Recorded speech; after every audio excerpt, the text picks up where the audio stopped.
Mga kaibigan, nandito kami ngayon sa dagat. Mangunguha kami ngayon ng shell o kaya mamamana kami ng isda. Ayan po. Mamaya, abangan nyo mamaya ang aming mahuhuli. Diretso kami maliligo kasi napakaganda ng dagat ngayon. Oh. Ayan, ayan. Yun na yung kasama ko.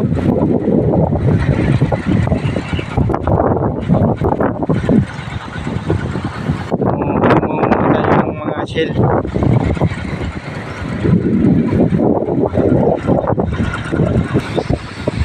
Yan talaga. Napakaganda ng dagat.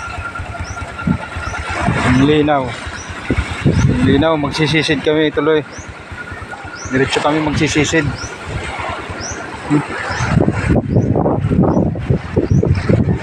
Marami rin dito naglalakad-lakad. Yan.